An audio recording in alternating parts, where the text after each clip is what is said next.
Yo everyone, welcome, Sanjuche here. So back at it again.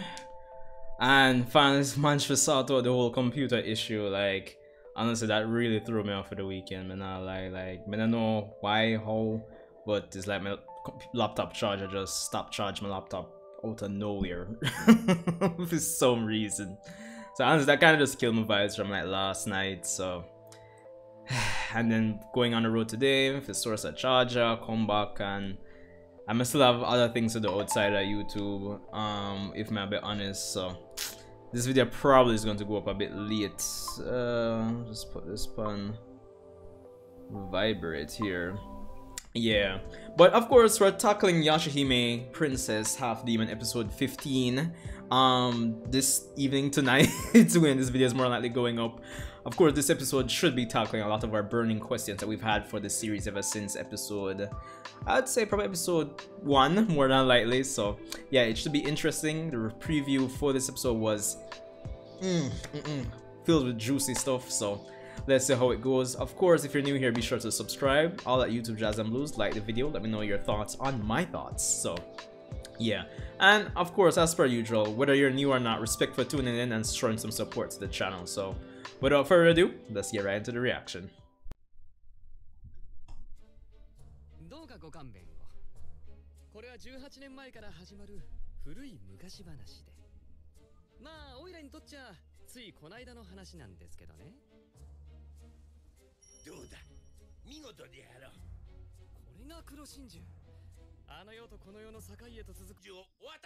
Oh, the CM Hosenki. So which part you gonna aim it, brother? That's the better question now.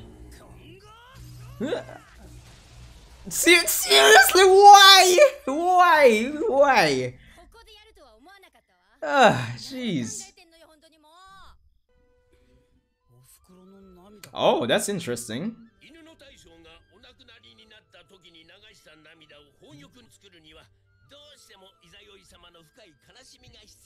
That sounds so big. You need some very deep sadness.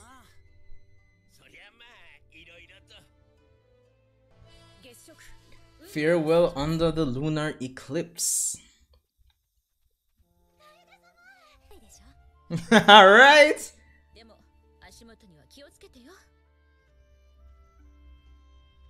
Pregnancy confirmed. INUYASHA shooting shots. Yo, some interesting lore right here. Wait, SESSHOMARU jacking.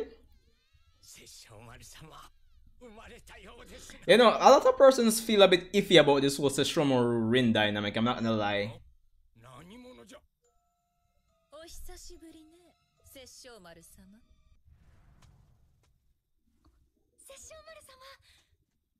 How old is Rin here? Used to be. That's some real feat, because no mother just gonna make her children just get taken away like that. So that's some serious feat from Rin's side. Them WSP player from before really I try.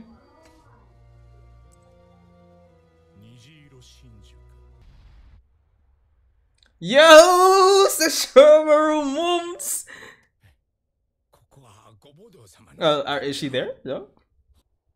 It'd be interesting if INUYASHA met SESSHOMARU's mom. That would be fun. Yo, yo, General Saiga. Yo. Medals on Getsuha!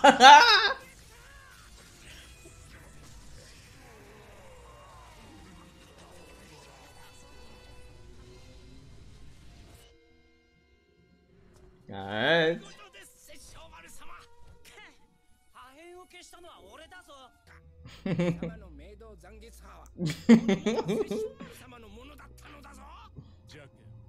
Jacket. Ah, that was clean. Ooh. Weird. General there? Well, of course. Kirinmaru.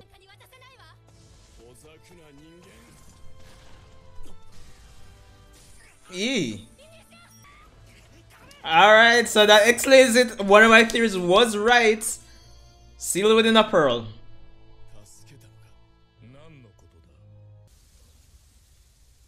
Oh, so this explains it.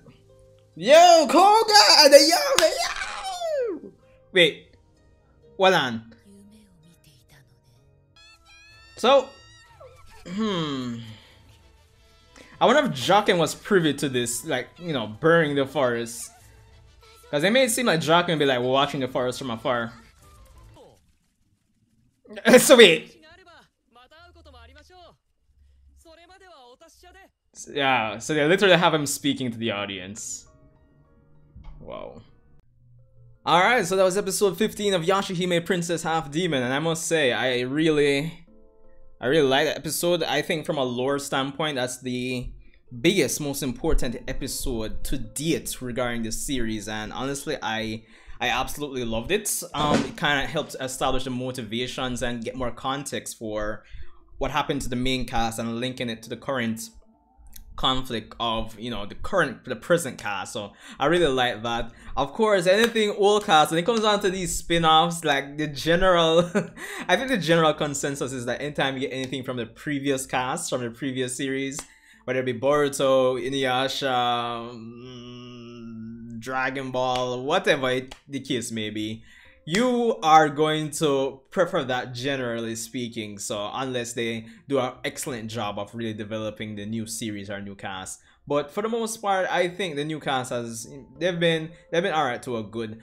And just generally speaking, I think this episode was really great. Just getting more context. I think especially because we've been dying to learn what happened. It's kind of like finally. So there's that.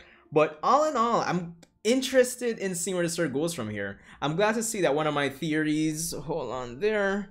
Yeah, I'm glad to see that one of my theories came true, like the fact that, well, at least Kagome and Inuyasha, they're sealed within the pearls and everything. Well, the black pearl specifically, because I thought it was a case where all of the old cast would be sealed within the pearls and they'd eventually get unsealed by the present cast, by Maruha, Toa, and Setsuna, but it's just Kagome and Inuyasha. So to a degree, I was right to that extent. So that's interesting to see. And of course, without the Black Pearl within their possession, they can't escape. Unlike when they just got the Tetsaiga in the original Inuyasha series, I think that's how they escaped. So I think that explains why they can't get out up to now.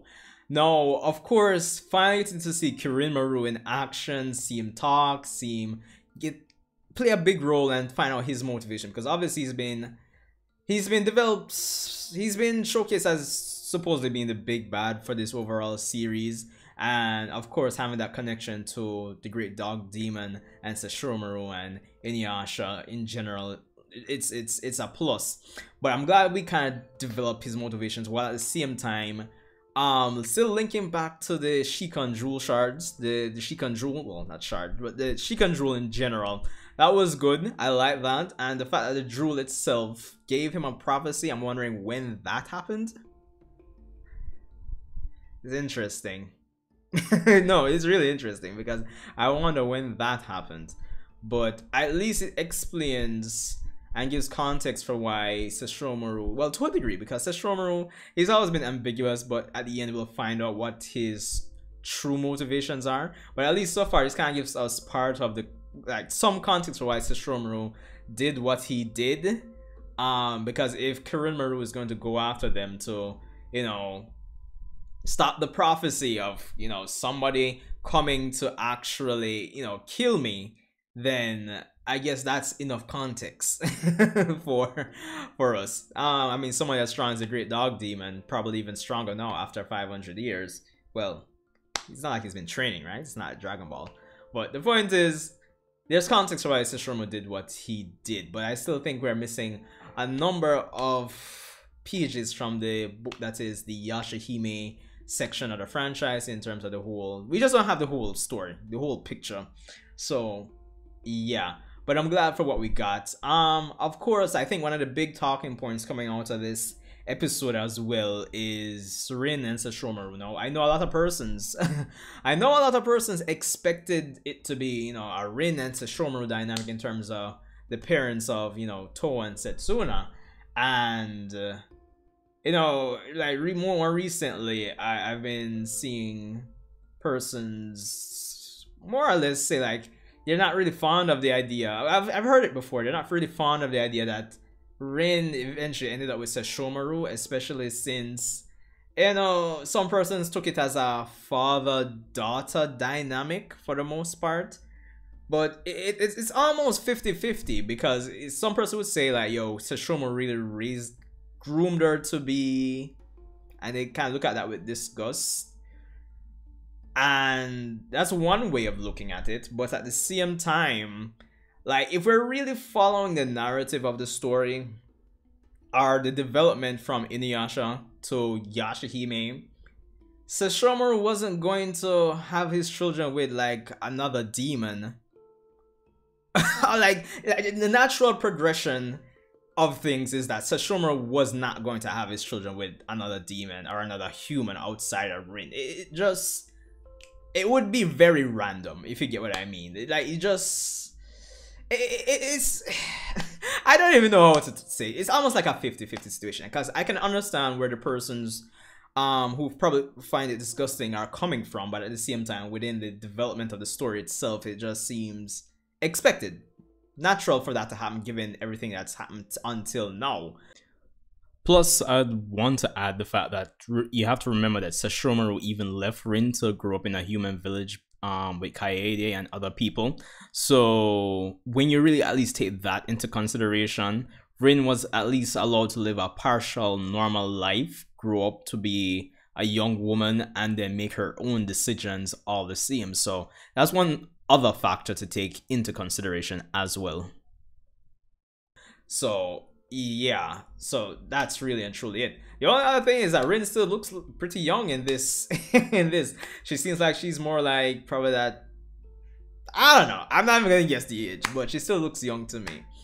But the point is, it's a 50-50 situation, so it is what it is. But all in all, in terms of characterization, for Rin in this episode as well, it